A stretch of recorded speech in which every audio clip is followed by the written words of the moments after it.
Bonsoir, donc bienvenue dans ce webinaire consacré aux dispositions de la loi de finances qui concernent les particuliers. Donc je me présente, pour ceux qui ne me connaissent pas, je suis Anne David, donc je suis expert comptable chez Duo Solutions au bureau de Poitiers. Je suis responsable de la formation des collaborateurs chez Duo Solutions et je suis aussi en charge de la lettre d'information que vous recevez tous les mois par mail. Voilà, donc on va consacrer 1 heure à une présentation de la loi de finances sur les mesures qui concernent les particuliers. Alors, la particularité de ce webinaire, c'est qu'il est en 2 parties. Donc, ce soir, la première partie sur les informations qui concernent les particuliers et demain, vous aurez un deuxième webinaire qui concerne les informations pour les entreprises. Alors, en ce qui concerne les particuliers, on va aborder les nouveautés, donc tout ce qui est compris dans la loi de finances, mais aussi, on va procéder à quelques piqûres de rappel sur des dispositions qui ont été prévues par les lois de finances antérieures et qui sont susceptibles de s'appliquer cette année. Alors, le timing est de 1 heure. On a prévu à peu près 3/4 d'heure de présentation, mais comme j'ai tendance à être bavarde, ça peut déborder un tout petit peu. Et on a prévu un temps de questions. Donc, vous avez un chat pour éventuellement poser vos questions. Si je vois les questions, j'essaierai d'y répondre au fur et à mesure si c'est sur un sujet particulier. Et autrement, on fera de toute manière à la fin un petit espace questionnement. Donc, je réinsiste, ce soir, on ne parle que des dispositions pour les particuliers. Et vous avez vu passer des invitations pour un deuxième webinaire qui est demain soir et qui sera animé par Hélène Braillard et qui concerne aussi la loi de finances pour 2022 et qui ne traitera que des dispositions pour les entreprises. Alors, en ce qui concerne les dispositions qui concernent les particuliers, on va parler évidemment de tout ce qui concerne l'impôt sur le revenu. Donc, toutes les nouvelles dispositions en matière d'impôt sur le revenu. Pour vous faciliter la lecture du diaporama, j'ai employé un certain nombre d'abréviations, donc ça allège le support et ça permet que ce soit un tout petit peu plus lisible. Donc, je vous ai mis sur cette diapo les principales abréviations. Donc, IR représente l'impôt sur le revenu. On va beaucoup parler de crédit d'impôt et de réduction d'impôt. Donc, les crédits d'impôt, CI, crédit d'impôt, RI, ça sera la réduction d'impôt. Les plus-values qui seront symbolisées par le signe plus et avec un V derrière. Loi de finances, donc ça sera ou LF ou LDF. Quand je parlerai de revenu fiscal de référence, donc vous verrez, je vous réexpliquerai en quoi ça consiste, ça sera matérialisé par le symbole RFR et 1 ou 2 fois apparaîtra dans le support le symbole UE qui signifie Union européenne. Voilà pour le préambule sur les abréviations. Ensuite, vous savez que la loi de finances donc, sort tous les ans à Noël, que les dispositions en principe s'appliquent pour les revenus de l'année précédente. Alors là, en l'occurrence, la loi de finances pour 2022, donc, qui a été publiée fin 2021, va s'appliquer à l'impôt sur le revenu dit au titre de 2021. Et donc, l'impôt sur le revenu dû au titre de 2021, c'est l'impôt sur les revenus 2021, donc les revenus de l'année dernière, et qu'on va déclarer au mois de mai ou juin 2022. Il peut y avoir dans les dispositions de la loi de finances des rétroactivités significatives. Dans le cas de la loi de finances de cette année, il y en a très peu. En tous les cas, pas peu en matière d'impôt sur le revenu. Et comme je vous l'ai dit tout à l'heure, je vais vous exposer quelques mesures des lois de finances antérieures qui vont s'appliquer pour la première fois cette année ou qui sont appliquées déjà l'année dernière, mais où j'ai estimé nécessaire de faire un petit rappel. Donc, on va rentrer dans le vif du sujet avec en programme, alors pas forcément dans l'ordre où ça vous est affiché à l'écran, la revalorisation du barème de l'impôt sur le revenu, l'exonération des pourboires, les plus-values sur titre des dirigeants de PME qui partent à la retraite, quelques réductions d'impôts parmi lesquelles la souscription au capital de PME, la réduction d'impôts pour les dons, la réduction d'impôts pour les dons à des associations de lutte contre les violences conjugales, le crédit d'impôt pour service à la personne et la déduction COS. Et puis, on terminera par un focus sur l'aménagement du système du quotient familial et un petit focus sur les enfants à charge, notamment les enfants majeurs. Alors, en matière d'impôt sur le revenu, vous savez que l'impôt sur le revenu est un impôt qui marche avec un barème par tranche. Donc, je vais aller directement au barème. Donc, cette année, les tranches de l'impôt sur le revenu sont revalorisées de 1,4% pour faire face à l'inflation qui, elle, est de 1,6%. Donc, on a 5 tranches d'impôt sur le revenu. Alors, suivant les vocabulaires, on parle de 4 ou 5 tranches. La première tranche étant la tranche à 0%. Donc, certains l'appellent la tranche 0, d'autres l'appellent la tranche 1. Donc, au niveau impôt sur le revenu, pas de changement au niveau des tranches. 5 tranches d'impôt sur le revenu, une tranche à 0, une tranche à 11, une tranche à 30, une tranche à 41 et la dernière à 45. Pas de modification. La modification en matière de taux était intervenue il y a 2 ans, où la deuxième tranche était passée de 14% à 11%. Donc, grosso modo, donc le barème qui vous est affiché à l'écran, c'est un barème pour une part. Donc, quand vous êtes dans la colonne du milieu, imposition des revenus 2021, si vous avez un revenu 2021 pour une part qui est inférieure à 10 000 euros, vous êtes dans une tranche à 0. Ensuite, si vous avez 50 000 euros de revenus, ben vous avez la partie entre 26 000 et 10 225 qui sont taxés à 11, et la partie entre 50 000 et 26 000 qui sont taxés à 30. Pas de modification sur les contributions exceptionnelles sur les hauts revenus, qui sont de 3 et 4%, qui s'appliquent quand vous avez un revenu fiscal de référence, c'est-à-dire un revenu, grosso modo, global de 250 000 ou 500 000. Donc, le seuil est de 250 000 pour un contribuable célibataire et de 500 000 pour un contribuable marié ou pacsé. Donc, ce qui bouge dans ce barème, donc on bouge les limites des tranches qui augmentent de 1,4%, en même temps que ce barème bouge un certain nombre de seuils, de limites, de plafonds et de décotes. Parmi ces seuils, le seuil de déduction pour les frais professionnels, vous savez que quand vous avez des revenus, que ce soit des revenus salariés, des revenus de retraite ou des revenus de gérance majoritaire, vous avez droit à une déduction forfaitaire pour frais professionnels de 10%, déduction à laquelle vous pouvez renoncer pour opter pour les frais réels.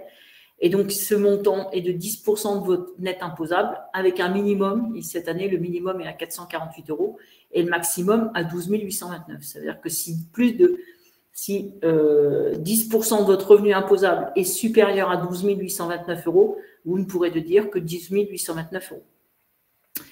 Sont aussi actualisés les taux par défaut du prélèvement à la source. Donc, le prélèvement à la source, comme je vous l'avais exposé sur le précédent webinaire qui traitait de ce sujet-là, pour les gens qui ont une application du taux neutre avec une grille, la grille est actualisée cette année. On a actualisé aussi les seuils des pensions alimentaires, mais on y reviendra tout à l'heure.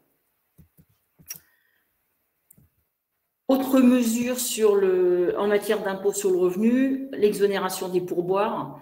Petit rappel sur les pourboires en principe, et donc ça c'est un principe général, les pourboires sont imposables. Donc, ils sont imposables pour leur montant réel, et non seulement ils sont imposables à un impôt sur le revenu, mais ils sont aussi soumis aux charges sociales. Donc, ça, c'est le principe général. On a depuis longtemps une tolérance. Il est admis que les pourboires que les clients versent spontanément en témoignage de leur satisfaction aux employés d'une entreprise où le service est déjà incorporé dans les prix facturés soient exonérés d'impôts. Ça, c'était une tolérance. Et donc là, la loi de finances de cette année vient, entre guillemets, légaliser une tolérance, c'est-à-dire qu'on a une exonération temporaire d'impôt sur le revenu et de cotisation sociale pour les pourboires, donc pour les pourboires qui seront versés au cours des années 2022 et 2023. Donc pour l'instant, c'est une exonération qui ne concerne que ces 2 années-là. Ça concerne les pourboires qui sont versés à des salariés qui sont en contact direct avec la clientèle, que ces pourboires soient versés directement aux salariés ou qu'ils soient versés par l'intermédiaire de l'employeur. Et quel qu'en soit le mode de versement, notamment, ça inclut les versements par les cartes bancaires. Vous savez qu'aujourd'hui, vous pouvez verser, souvent les pourboires traditionnellement étaient versés en espèces dans des petites boîtes. Aujourd'hui, on peut verser des pourboires par carte bancaire. Et donc, ça veut dire que là, c'est intégré dans la comptabilité de l'entreprise. Cette exonération temporaire d'impôt sur le revenu et de cotisation sociale pour les pourboires s'applique si les bénéficiaires des pourboires, au titre des mois qui sont concernés, ont des rémunérations qui n'excèdent pas 1,6 SMIC, le seuil étant avant pourboire. Donc attention au seuil. Et deuxième petit point de vigilance, ces pourboires doivent être mentionnés sur la 2042. Donc la 2042, c'est la déclaration de revenus, parce que ça rentre en compte dans le revenu fiscal de référence. Le revenu fiscal de référence, c'est un revenu qui est obtenu pour un certain nombre de dispositions en matière d'exonération, de décote, de taxes d'habitation. Et le revenu fiscal de référence est en général plus élevé que le revenu imposable. Certains types de revenus qui bénéficient d'une exonération ne sont pas taxés dans l'impôt sur le revenu, donc ne rentrent pas dans la base imposable, mais par contre rentrent dans le revenu fiscal de référence. Indemnité de départ à la retraite, donc là c'est une disposition qui date d'une loi de finances pour 2020. J'attire votre attention pour ceux qui seraient susceptibles de percevoir en 2021 des indemnités de soit de départ volontaire à la retraite, soit de mise à la retraite. Donc mise à la retraite, c'est des indemnités mises à la retraite par l'employeur, ou de départ en pré-retraite. On avait un dispositif qui permettait d'étaler ces indemnités, la fraction imposable de ces indemnités sur 4 ans. Cette option pour l'étalement a été supprimée par la loi de finances pour 2020. Donc, pour 2021, pour les revenus de cette année, il n'est plus possible d'opter pour cet étalement. Par contre, si vous avez exercé une option pour un étalement sur des années antérieures, sur 2018 ou 2019, et qu'il vous reste une fraction à étaler, bien entendu, le dispositif continue à produire ses effets pour la durée restant à courir. Toujours en matière de départ à la retraite, dispositions concernant les dirigeants de PME qui partent à la retraite et qui cèdent leur titre de société. Donc, quand vous avez une plus-value sur titre,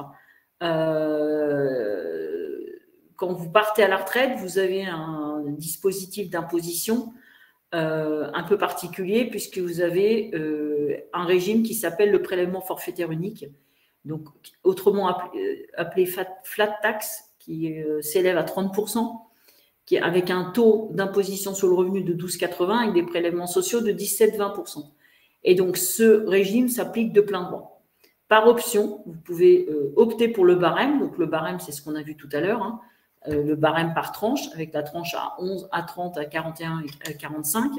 Et donc, quand vous avez des plus-values sur titre, vous pouvez opter soit pour le taux de 30%, soit pour le barème progressif. Si vous êtes dans le barème progressif, évidemment, si vous êtes dans une tranche à 11%, vous avez intérêt à opter pour le barème progressif, puisque vous aurez un taux de 11 au lieu de 12,80.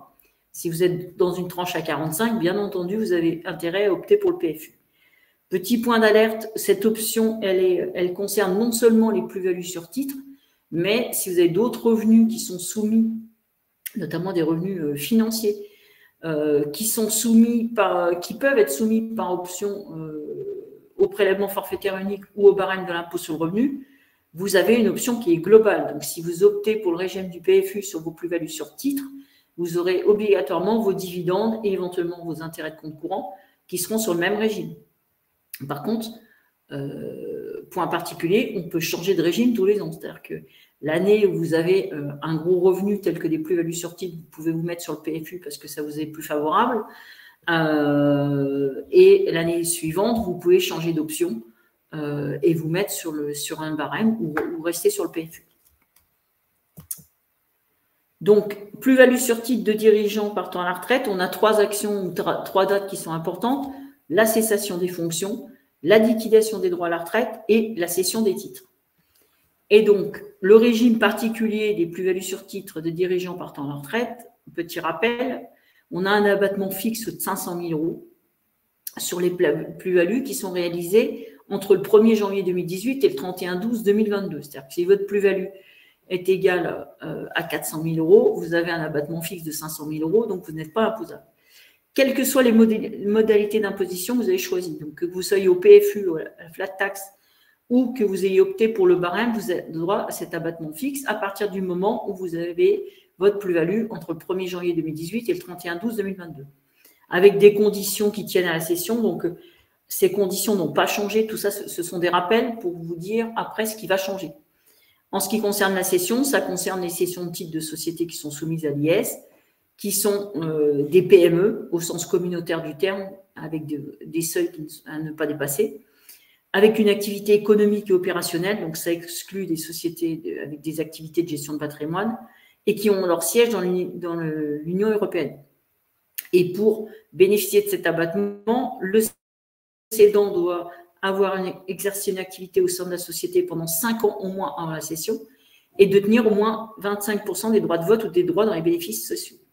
Et, dernière condition, on a un délai maximum, c'est-à-dire que le cédant doit cesser toute fonction et faire valoir ses droits à la retraite dans les 2 ans qui suivent ou précèdent la cession. On verra sur un schéma ce que ça donne derrière.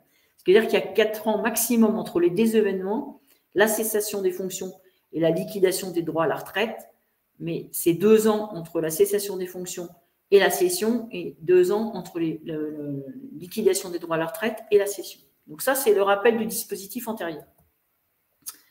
Donc voilà comment ça se présente. Donc sur la première ligne, on a un départ à la retraite qui est concomitant avec la liquidation des droits. Donc on cède ses fonctions et on liquide ses droits en même temps. Donc soit on liquide tout, on cède, on cesse et on liquide avant la cession, donc il y a 2 ans maximum, soit on cesse ses fonctions et on liquide ses droits après la cession, donc on a un délai maximum de 24 mois. C'est la première ligne. Et ensuite, vous avez une deuxième ligne avec une non-concomitance, donc on a un départ à la retraite et une liquidation des droits qui sont différentes, donc on a 24 mois avant, 24 mois après, ce qui fait qu'on a un délai maximum de 28 mois. Donc, qu'est-ce qui a changé? Donc, si vous vous rappelez la diapositive précédente, on avait un abattement qui s'appliquait du 1er janvier 2018 au 31/12/2022.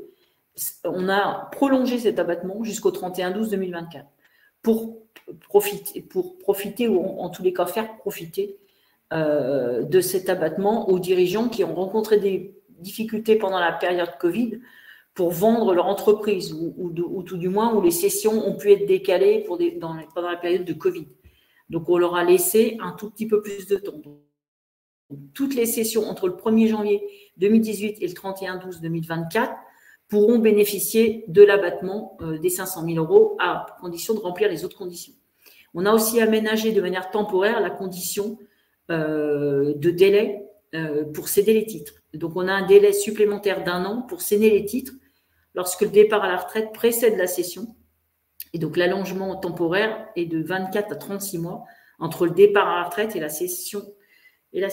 Et donc, ça va s'appliquer aux gens qui font valoir leurs droits à la retraite entre le 1er janvier 2019 et le 31 décembre 2021. Donc, attention sur l'application de ces dispositifs. On a des choses qui s'arrêtent au 31 décembre 2021. Donc, ça, c'est l'aménagement temporaire de la condition du délai par rapport à la cession. Donc ça s'applique qu'aux cessions jusqu'au 31 décembre 2021.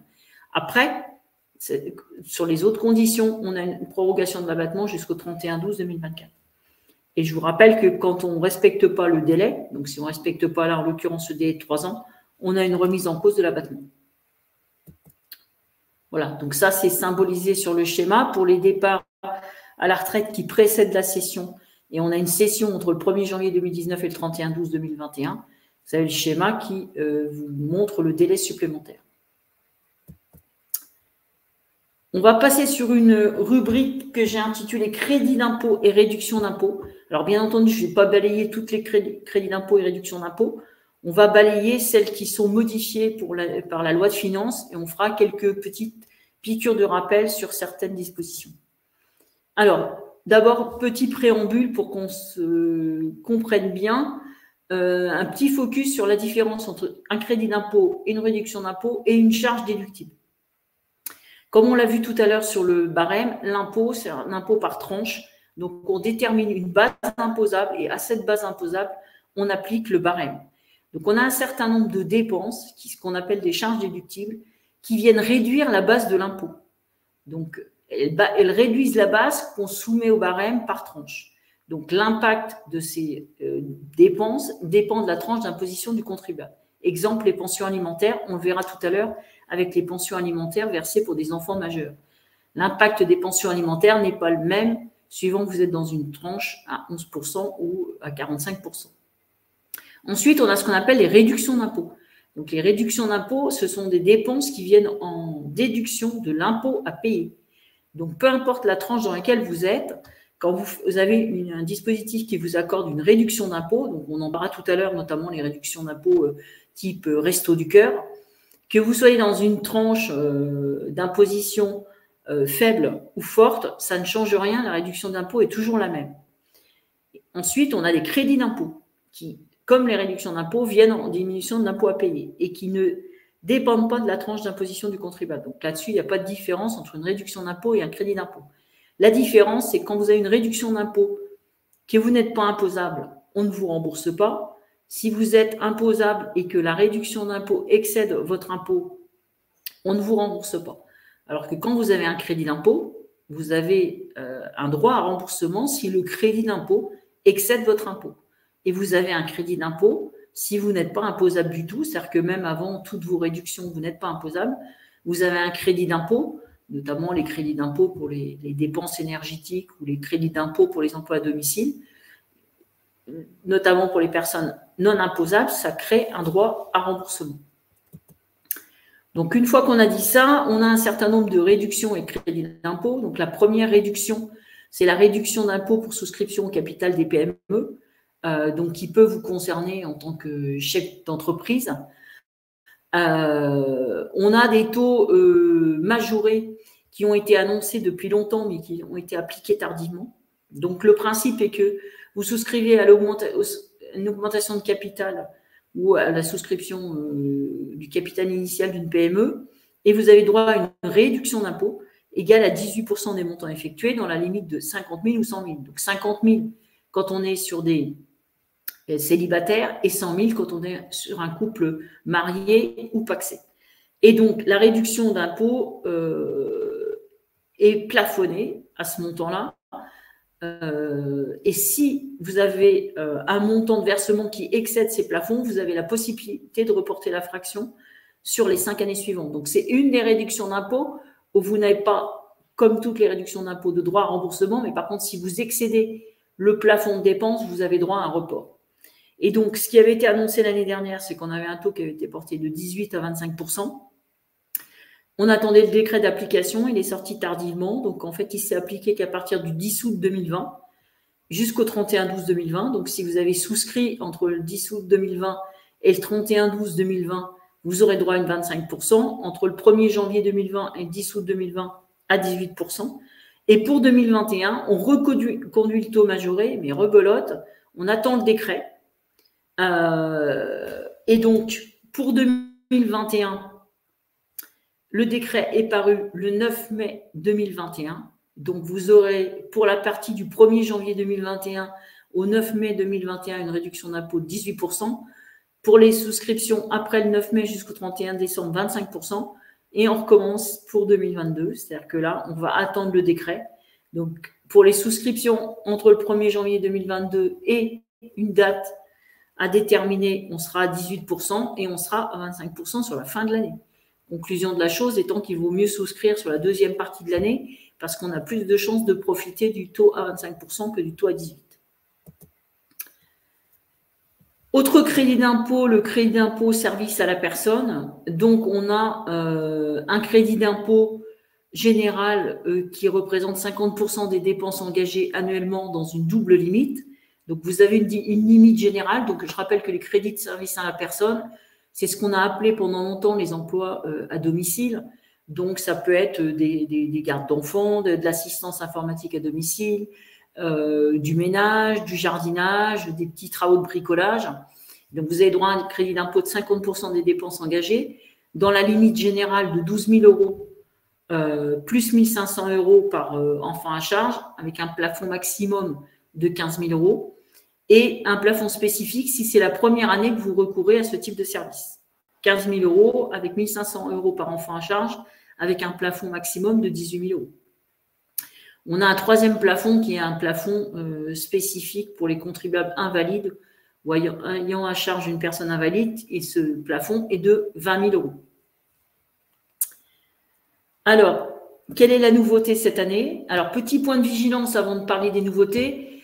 Les services, pour vous donner droit à réduction d'impôt, doivent être réglés et rendus. Donc, ça, c'est un grand principe en matière de crédit d'impôt et de réduction d'impôt, c'est que pour pouvoir bénéficier d'une réduction ou d'un crédit, il faut avoir payé les dépenses. Si vous n'avez rien réglé, vous n'aurez droit à aucune réduction d'impôt, aucun crédit d'impôt. En ce qui concerne les services à la personne, il faut que les services soient réglés et rendus.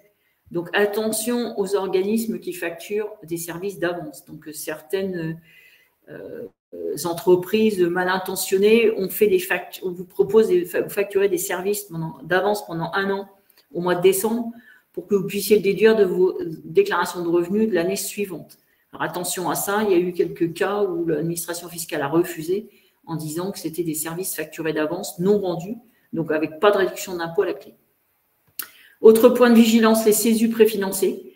Quand vous avez des CESU préfinancés, ils doivent être retraités. En général, la quote-part employeur doit être soustraite de la base de la réduction d'impôt.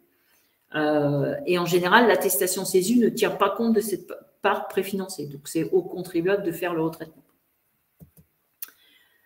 La nouveauté cette année, c'est qu'il y avait une ambiguïté sur le terme service à la personne. Le principe du crédit d'impôt pour service à la personne, c'est que c'est des emplois à domicile. Donc, les services doivent être rendus au domicile du contribuable.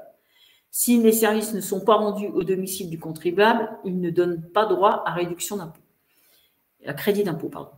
Et donc, on avait une petite tolérance pour certaines prestations qui étaient rendues à l'extérieur du domicile et qui faisaient partie d'une offre globale de services qui incluait un ensemble de services à domicile. Donc, je résume. Voilà, j'ai un exemple. Voilà. J'ai une garde d'enfants qui garde des enfants à la maison et qui les accompagne à l'école. On avait eu quelques ennuis avec l'administration fiscale qui remettaient en cause le fait que l'accompagnement à l'école n'était pas une prestation à domicile, donc normalement, elle ne donnait pas droit au crédit d'impôt. On a eu ensuite quelques tolérances administratives qui disaient, bon, à partir du moment où la garde d'enfants s'effectue à domicile et que c'est une offre de prestation de service globale, vous avez le droit de déduire l'intégralité de la prestation.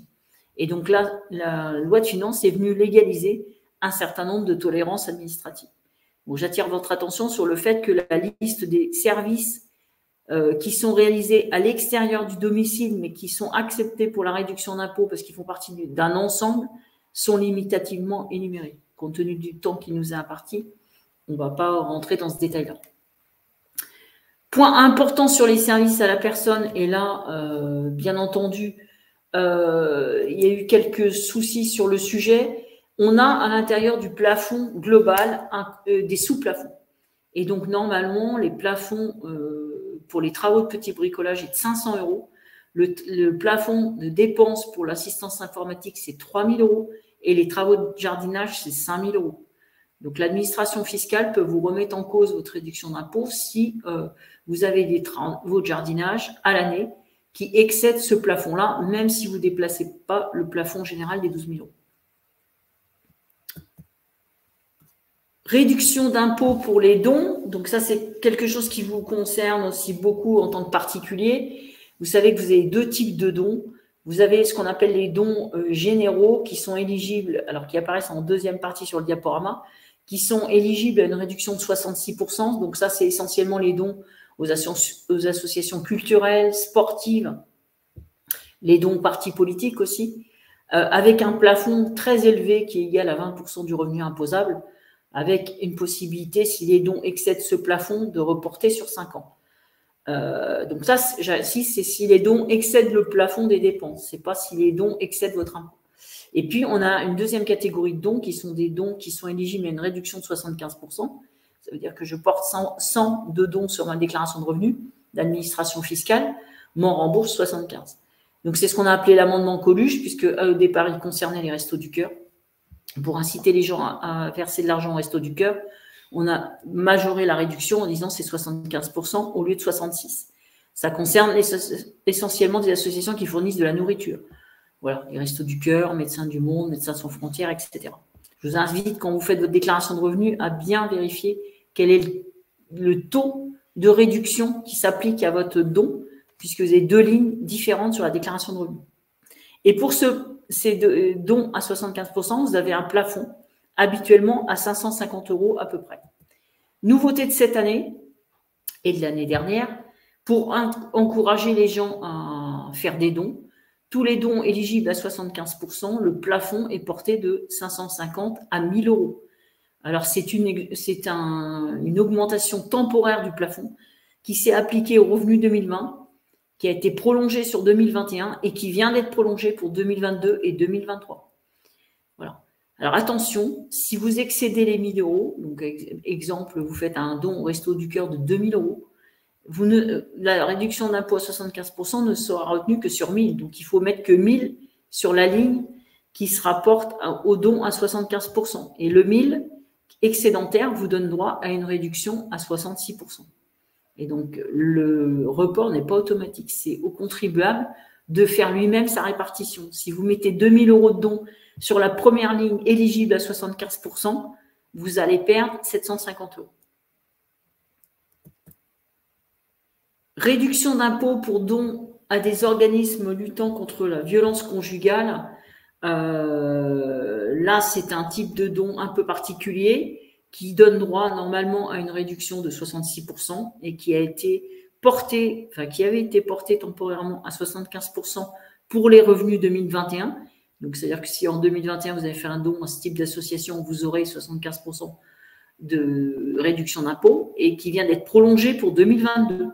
Donc, on ne sait pas trop pourquoi l'exonération majorée n'est que temporaire, mais pour l'instant, ce n'est reconduit que pour 2022. Toujours en matière de réduction d'impôt sur le revenu, on a eu une prolongation par la loi de finances de l'an dernier de la réduction Pinel jusqu'au 31 décembre 2024. Mais cette prolongation a été assortie d'une réduction progressive des taux de réduction d'impôt. Et donc, vous savez que la loi Pinel, vous avez un engagement initial, mais aussi des périodes complémentaires.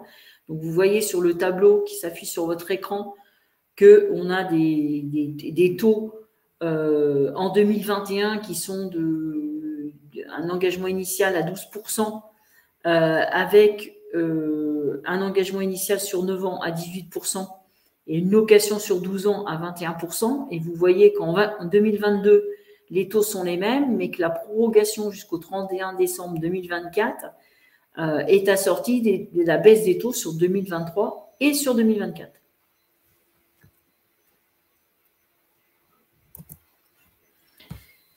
Petit point sur la réduction Pinel, donc ça concernait aussi les mesures qui sont appliquées depuis le 1er janvier 2021 et qui continuent à s'appliquer pour 2022. Sur la réduction Pinel, on a une réduction qui normalement est accordée pour l'acquisition ou la construction de logements neufs avec un engagement de location pendant 6 ou 9 ans, engagement qui peut être prolongé dans le temps. Et depuis le 1er janvier 2021, on a un recentrage du dispositif sur les bâtiments d'habitation collectif, avec parallèlement la réduction des taux. Donc j'insiste, c'est recentré sur les bâtiments d'habitation collectif. Voilà. Alors, petit point de vigilance sur la diminution des taux, puisque la diminution des taux ne concerne pas tous les logements.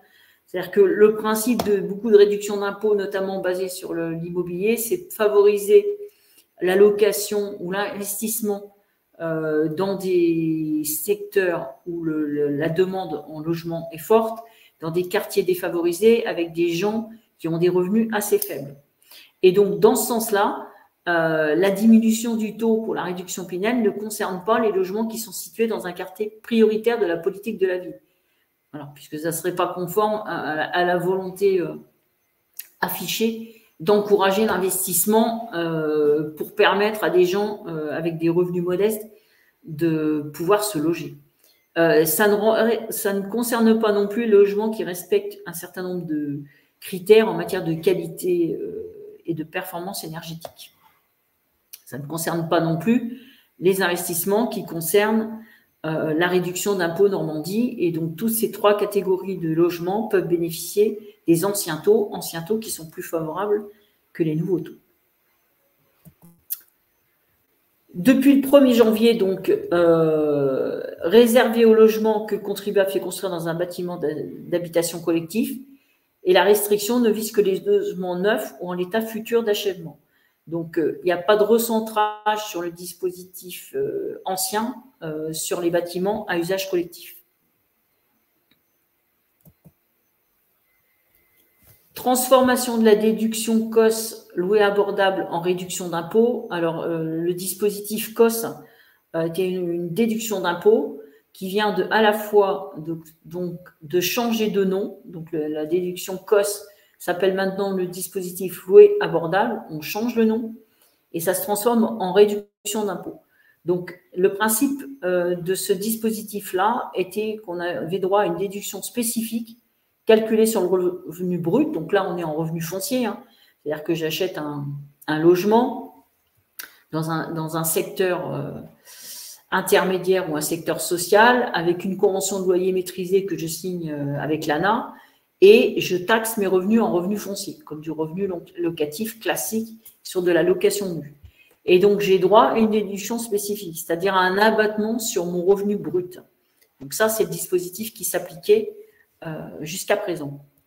Avec la loi de finances pour 2022, on transforme, donc là, attention, ça va ne s'appliquer qu'à compter de l'imposition des 2022, on transforme la déduction spécifique COS en réduction d'impôt loué abordable. Donc là, on est sur une réduction d'impôt classique. Et donc, la réduction d'impôt sera calculée sur le montant brut du loyer. Alors, je vous ai mis une petite alerte à droite pour vous dire attention sur les gens qui seraient concernés par ce dispositif. La déduction devenant une réduction d'impôt, elle est l'impact, l'impôt sur le revenu, mais la déduction impactait les prélèvements sociaux et là, elle n'impactera pas les prélèvements sociaux. Je m'explique, quand vous avez des revenus fonciers, vous êtes taxé d'une part dans votre tranche d'imposition avec votre taux d'imposition, votre tranche la plus forte. Donc, ce qu'on appelle la tranche la plus forte, c'est la tranche marginale. Donc, si on revient sur un barème classique, comme je l'avais au départ, hein, voilà, quand vous avez un barème comme ça, voilà, si vous avez, comme je vous l'ai dit tout à l'heure, 50 000 € de revenus et que vous êtes tout seul, vous allez avoir une partie de votre revenu qui est taxée dans la tranche à 30. Donc, la tranche à 30% est votre tranche supérieure d'imposition ou tranche marginale d'imposition, qui est une tranche qui est différente du taux moyen. Et donc, si vous avez des revenus fonciers supplémentaires par rapport à vos revenus habituels et que vous êtes dans une tranche à 30, on va les taxer à 30% et on va rajouter 17,20 de prélèvements sociaux. Et donc, quand on faisait une déduction sur la déduction COS, qu'on faisait une déduction sur une base imposable, on bénéficiait de la déduction sur l'impôt sur le revenu et aussi sur les prélèvements sociaux. Maintenant, on est transformé en réduction d'impôt. Donc, la réduction d'impôt ne concerne que l'impôt sur le revenu. Les prélèvements sociaux seront appelés normalement. Donc, dans certains cas, ça peut être plus favorable. Dans certains cas, ça pourrait être moins favorable. Donc, ça, c'est pour la déduction COS. Autre disposition en matière d'impôt sur le revenu, la plus-value des particuliers sur les actifs numériques. Et donc, là, c'est un dispositif un petit peu spécifique sur les actifs numériques. Quand vous faites des plus-values, que vous êtes particulier et que vous faites des plus-values sur ce type d'actifs, vous êtes imposé normalement à ce qu'on appelle le PFU, donc dont on en a parlé tout à l'heure, hein, 30%, c'est-à-dire l'impôt sur le revenu et les prélèvements sociaux. Et ça s'applique si vous réalisez à titre occasionnel des opérations de gestion d'actifs numériques dans le cadre de votre patrimoine personnel. Donc attention, là je suis sur les plus-values des particuliers. Sur les plus-values des professionnels où les cessions d'actifs seraient considérées comme professionnelles, on est imposé dans des revenus commerciaux et l'appréciation entre caractère professionnel et personnel. Est-ce que les cessions que je fais sont des cessions à titre professionnel? On avait l'habitude de s'appuyer sur un critère d'appréciation de caractère habituel. C'est-à-dire qu'à partir du moment où on avait une récurrence et qu'on avait un caractère habituel des transactions, on était considéré comme professionnel. Et à partir du moment où c'était très occasionnel, on était considéré comme particulier.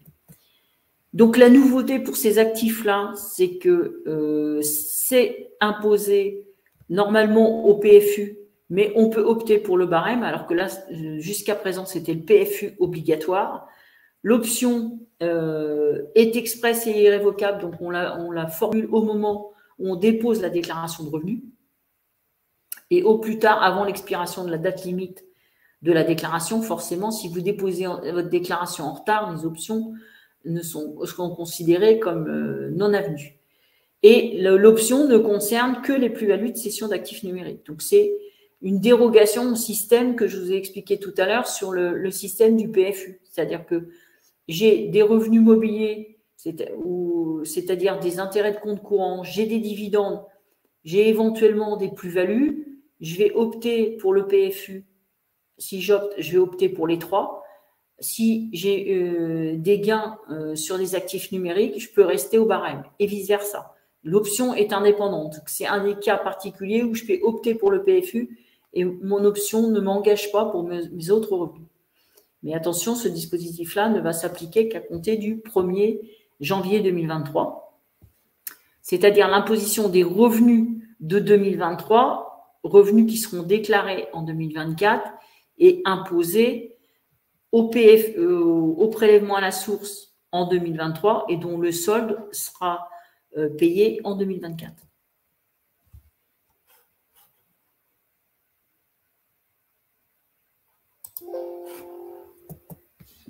Je suis bloquée.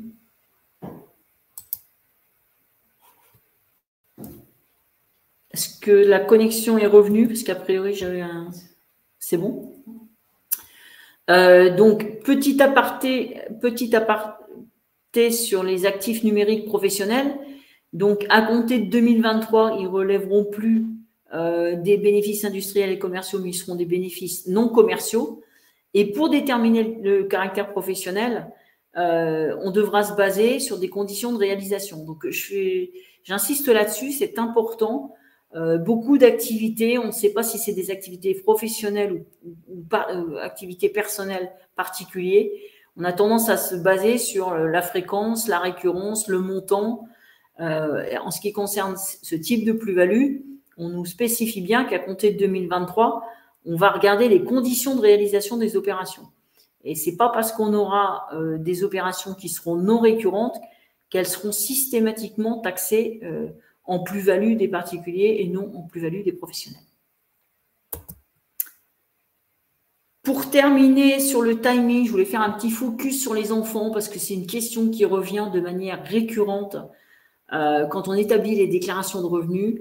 Est-ce que je dois mettre mes enfants majeurs sur ma déclaration de revenus? Est-ce qu'ils doivent faire une déclaration de revenus tout seul? Est-ce que je dois leur déduire une pension alimentaire, etc., etc. Donc, je voulais peut-être faire juste un petit focus sur l'imposition des revenus de 2021, donc les revenus qu'on va déclarer en mai-juin 2022, sur les mesures qui sont liées aux enfants. Donc, les barèmes et les seuils ont été augmentés. On a un montant de pension alimentaire maximum versé à un enfant majeur qui sera de 6 042 pour l'année 2021, alors qu'il était de 5 959 pour les revenus 2020. Alors, petit focus sur les pensions alimentaires. La pension alimentaire est une charge déductible de la base imposable. Donc, ce n'est pas une réduction d'impôt, ce n'est pas un crédit d'impôt. Donc, j'ai une pension alimentaire, je déduis une pension alimentaire d'un de mes enfants qui fait sa déclaration de revenus tout seul, puisque je ne peux pas cumuler le fait de garder un enfant à charge sur ma déclaration de revenus et le fait de lui verser une pension alimentaire. C'est l'un ou c'est l'autre. Et évidemment, il faut faire les calculs pour voir ce qui est le plus avantageux. Le principe étant que si je déduis une pension alimentaire, cette pension alimentaire que moi je vais déduire en tant que parent sur ma déclaration de revenus va venir en moins de ma base imposable. Et donc évidemment, c'est ce que je vous montre sur le schéma, sur la diapo qui est à l'écran. Si vous êtes dans une tranche à 41, quand vous avez versé 6 042 de pension alimentaire, vous économisez 2 477. Si vous êtes dans une tranche à 45, 2 719. Alors que si vous êtes dans une tranche à 11%, vous n'économisez que 665 €. Donc, les calculs doivent être faits pour voir ce qui est le plus intéressant. Et votre enfant, de l'autre côté, lui, devra déclarer cette pension alimentaire pour le montant maximum, si vous avez mis le maximum, de 6 042 €. Et lui, probablement, ne sera pas imposable. Donc, d'un côté, je peux me retrouver avec quelqu'un qui n'est pas imposable et les parents qui ont fait une économie, si dans une grosse tranche d'imposition, de 2 719 €. Donc ça, c'est les pensions alimentaires. C'est-à-dire, je décide de ne pas mettre mes enfants sur ma déclaration de revenus et je leur verse une pension alimentaire. J'avais remis le barème pour vous remontrer. Autre mesure concernant les enfants, et dont on vous parle assez souvent, c'est le quotient familial. Vous avez une économie maximum qui est procurée par les enfants qui sont à charge. C'est-à-dire qu'à chaque fois que vous mettez un enfant à charge sur votre déclaration de revenus, cette demi-part supplémentaire ou cette part supplémentaire qui vous est accordée ne peut vous procurer qu'un avantage fiscal limité en montant. Alors, le plafond de cette économie fiscale par demi-part supplémentaire est de 1 592 €. Il était de 1 570 € pour l'année dernière. Alors, comment ça marche? Je vous rappelle que quand vous avez des enfants à charge, votre premier enfant vous procure une demi-part, le deuxième une demi-part et le troisième deux demi-parts. Donc, une part supplémentaire. Donc, si j'ai 3 enfants à charge, j'ai une demi-part pour le premier, une demi-part pour le deuxième, une part pour le troisième. Donc, je vais avoir 2 parts, plus mes 2 parts, si je suis un couple marié. Donc, un couple marié, il a, avec 3 enfants, à 4 parts.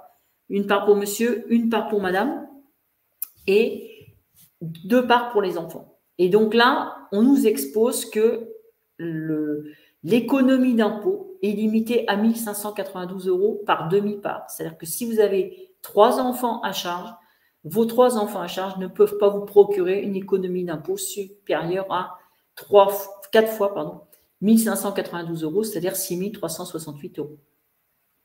Donc, vous voyez, quand vous avez un enfant, l'économie maximale, c'est 1 500 €. Donc, c'est là que se pose éventuellement le problème de la pension alimentaire. Et comment ça marche concrètement? C'est assez simple, en fait. Alors, ça paraît compliqué, mais c'est très simple. On calcule l'impôt avec le total des parts, c'est-à-dire incluant celle des enfants. Donc, si j'ai 2 enfants et que je suis mariée, c'est 2 plus 2. Je vais calculer mon impôt avec 4 parts. Je vais ensuite calculer mon impôt sans les enfants, donc avec les parts seulement des parents, je calcule mon impôt avec 2 parts. 4 parts dans un premier calcul, 2 parts dans un deuxième calcul. Je calcule la différence. Et si la différence est supérieure ou inférieure au plafond, je suis limité. Donc, si ma différence est inférieure au plafond, rien à signaler. Je calcule mon impôt et l'administration fiscale va calculer mon impôt avec 4 parts.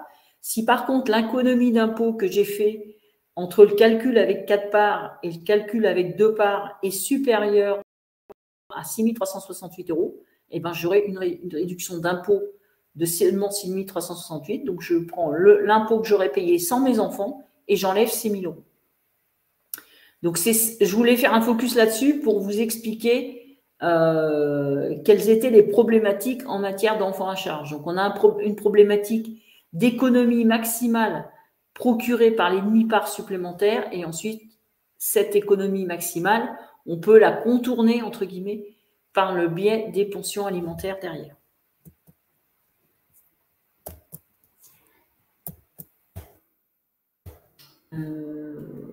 Est-ce que tout le monde m'entend? Parce que moi, a priori, je suis bloquée. Vous m'entendez?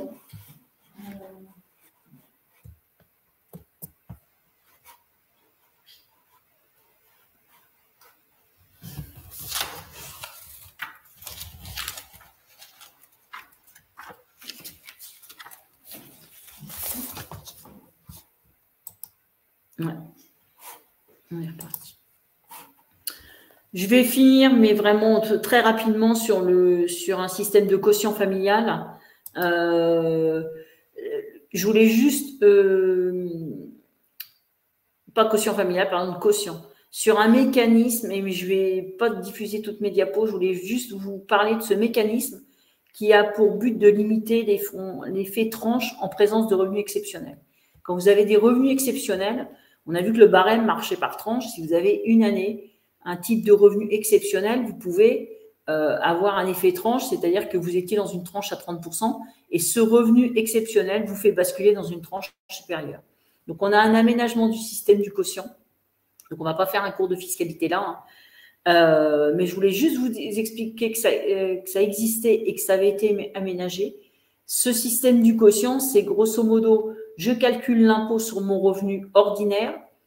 Ensuite, je calcule mon impôt sur mon revenu ordinaire plus un quart de mon revenu exceptionnel et je lisse la différence.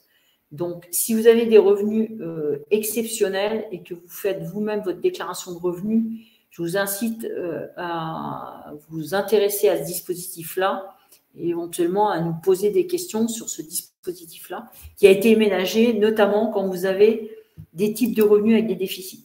Donc, je ne vais pas rentrer dans le détail du mécanisme, mais sachez que ça a été aménagé, notamment si vous avez des revenus ordinaires avec des déficits ordinaires.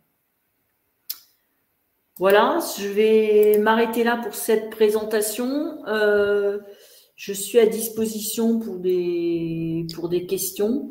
Je vous rappelle que la partie loi de finances sur les mesures pour les entreprises sera présentée sous la même forme demain à 18h par Hélène Braillard. Elle vous exposera notamment les nouveautés en matière de TVA, les nouveautés en matière de plus-value sur les entreprises, notamment les plus-values sur les cessions de fonds de commerce, avec des seuils qui ont été réévalués. On parlera aussi de baisse du taux de l'impôt société. Donc, je vous incite vivement à venir participer à cette présentation qui va balayer un certain nombre de choses. J'incite notamment les entreprises qui ont des problématiques de TVA à l'importation à suivre parce qu'on a quelques nouveautés sur le sujet. Je vois que quelqu'un est en train de poser une question. Est-ce qu'il y a d'autres questions éventuellement Alors, sur les plus-values immobilières, il y a des dispositifs particuliers. On n'est pas considéré comme revenu exceptionnel.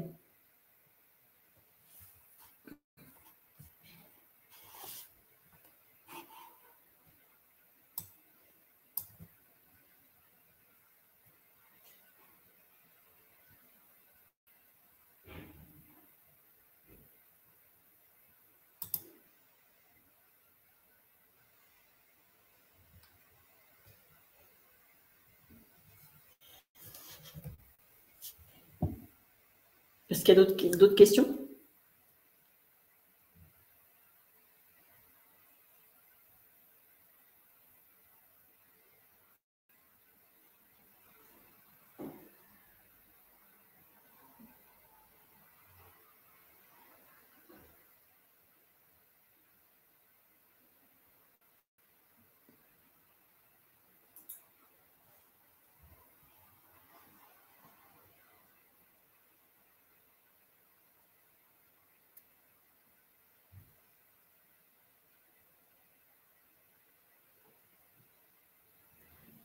Non, j'ai l'impression qu'il n'y a plus de questions.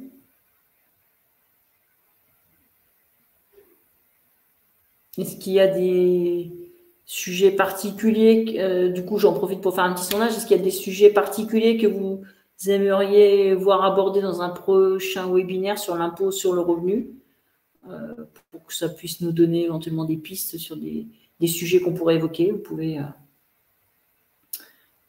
nous faire quelques suggestions. Et puis, autrement, on est juste dans le timing. Donc, on va pouvoir lever la séance. Je vois qu'il y a quelqu'un qui est en train d'écrire.